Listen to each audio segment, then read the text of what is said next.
Hey rockers, welcome back to another video at the old Bloody F Mess official channel. I appreciate everyone subscribing and for being here to check out these videos. And a lot of loyal people out there, a lot of cool people. Thanks for the comments, you guys. Please like this video if you dig it. And also please subscribe if you have not yet. We're going to go back to the year 2007. Yeah, man, I was residing in Peoria, Illinois. And my daughter and I needed a vacation. I've talked about this same vacation, the same week that we met David Spade, the comedian. Yeah. So I talked about that on this channel, and Chris Farley's brother. You can find that video on this channel. On the same trip where we flew from Peoria, Illinois to Hambra, California, we had a great time. Now, my daughter Audrey was 14 years old at the time. I wanted to take her to LA to hang out, and we had a lot of fun. At least I did. No, she did too, but there were some parts of it because she was a teenager. She was kind of like not having it, but when she looks back today, she kind of grumbles to herself for not having a better time. But we did have some good times while we were in California, for sure. Thanks to my friend Lydia, who picked us up in her badass convertible car, and we rocked great music all the whole week while we hung out at Lydia's house in Alhambra, California, which she later had to sell. Now, Lydia is a person I knew since high school. A good friend of mine in the punk rock community from Peoria, Illinois originally, who moved out to California back in around 1986. And to this day, we're still friends. And Lydia even sang backups on my latest album, Dark Days Unfazed. When we were out there, man, though, we were sitting in her beautiful house in Alhambra. And she was actually married to Chris Dodge. You guys might know him from Maximum Rock and Roll Fanzine. And he did Slap-A-Ham Records and other stuff. But I won't go there because they aren't together anymore. And I just wanted to throw that out there. If you guys know Chris, but no disrespect intended if Lydia sees this. Lydia's like one of my number ones. I love her to death. We were having so much fun, man. We were sitting in the backyard and she's like, hey, Bloody, have you ever picked lemons from a lemon tree and made fresh lemonade? And I said, no, but it sounds delightful. So we were sitting in her backyard and she brought out all the necessary ingredients, of course. I think I've talked about this before. And we made fresh lemonade right there from the tree in her backyard. It was killer, man. We ended up going out to Malibu. Lydia took me to the place where Dennis Wilson from the Beach Boys passed away when he drowned in 1983 in Marina Del Rey Harbor, because that's where Lydia's sister Nancy was living at the time. And we visited Nancy at Marina Del Rey. And Lydia said, not to be grim, Bloody, but right there is where Dennis Wilson drowned. I'm like, wow, crazy.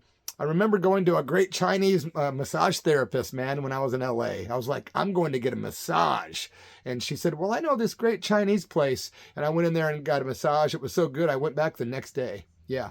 Anyway, that's just a little side note to my story, man. I remember visiting Lydia's mother. She was in an assisted care facility. Real sweet lady. Used to go in there and visit her whenever I could and talk to her on the phone here and there and send her mail when I could. Really good person who's no longer with us. When we were at Lydia's house in Alhambra, before I get to the Joan Jett story, she was living 2 blocks, I believe it was at the most, from the late producer known as Phil Spector. So my daughter and I thought that was pretty cool. So we would get up every day after rising from Lydia's house, and we'd walk about 2 blocks to go stand outside the gates that had all these cameras and signs out there. But you could see Phil's castle from the gates, and you could see his property, and it was pretty cool because I grew up in rock and roll, of course, and Phil Spector, despite being a pretty bad guy, and well, he ended up going to prison, of course, for, well, taking out a human person. That's what happened. And of course, I can't say the words because YouTube weirdness. But Phil Spector's mansion actually sold for $3.3 million in 2021, despite him having only paid $1 million for it when he originally bought that castle. He lived there until his 2007 incarceration, again, for taking a human life. And he did die in prison January 2021. At the age of 81. Just think, man, life is so precarious and so unpredictable. One day you're on top of the world, #1 music producer, making all these great records, all these just great wall of sounds, working with people like the Beatles and the Ramones and, Ronnie Spector and all these greats. And then you spend the rest of your life in prison one day. Wow. It's just crazy how it's easy to dodge bullets, but sometimes it's not. And, you know, that I didn't even mean to say the word bullets or dodge. That just came to my mind, but that's exactly what Phil was doing when he took that lady's life. He was, instead of dodging them, he was firing them at people. And he should never have done that. But, you know, life is very precarious and you just never know, man. So be careful. You don't want to end up like Phil Spector. My friends, we were stoked because Lydia told me, hey man, Hambra, California has this great summer Jubilee every year and they have all these bands that come and play and it's just like people in the streets and it's just a really good time and it's totally something you got to go to.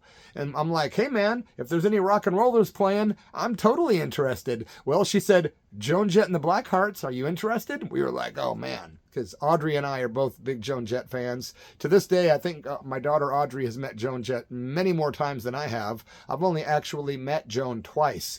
I think both of those stories are on this channel. So you could scroll down the video section and check out my Joan Jett stories and the crazy way that Sister Tracy and I actually met Joan Jett one time.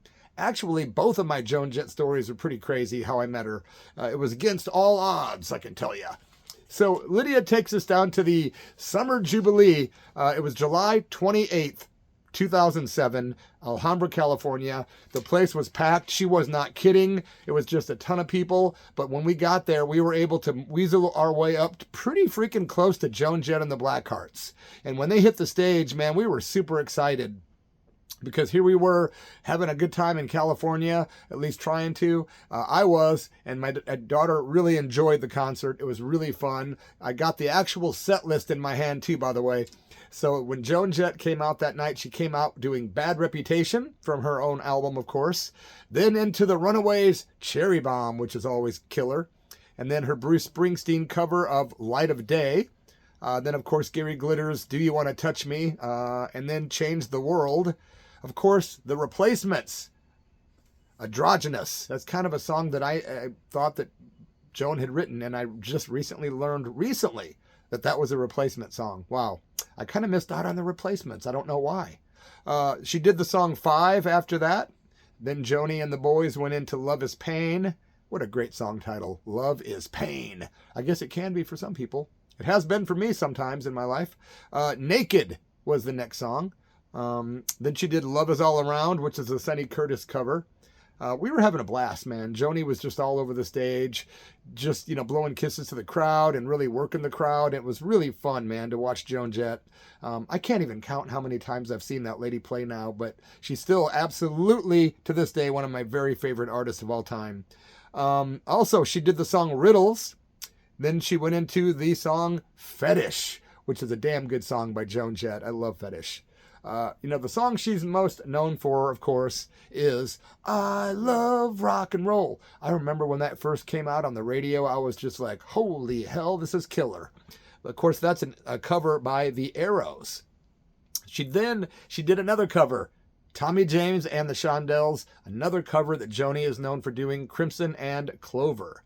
And then she did one of my very favorite Joan Jett songs, I Hate Myself for Loving You. I remember singing along and thinking, God, I love the lyrics to this song. Just so freaking catchy. The whole crowd was singing along to most of these songs. It was really, really cool. The sun was shining that day in Alhambra, July 28th, 2007. Then she went into a great cover by the band Sweet, another one of my very favorite bands of all time that never gets talked about enough. I love the band Sweet, especially the Desolation Boulevard album. Any of you Sweet fans out there, leave a comment. What's your favorite song from Desolation Boulevard? She did the song AC/DC. AC/DC, another lover as well as me. What a great tune, man. And she ended her set with yet another cover by yet another one of my very favorite bands of all time, Sly and the Family Stone, man. I love Sly and the Family Stone. I actually got to meet the original Family Stone minus Sly one time in Peoria, Illinois, when they played with the Parliament. It was the Parliament All-Stars. Parliament Funkadelic All-Stars is what it was. That was a really killer show. They'll have to talk about sometime because, wow, I got to meet Sly's sister and the whole band. It was great. They did Everyday People, which is another classic from the 60s and one of my favorite songs. Everyday People, Sly and the Family Stone. Love Joan Jett's version. I remember thinking, man, what a perfect summer concert. when I was watching this show. Just the songs she picked, like Crimson and Clover, I Hate Myself for Loving You, covering some Sweet, doing Everyday People. It was a great way to end the show. Joan Jett was looking fantastic back then, as she always has. And after the show came the funny part.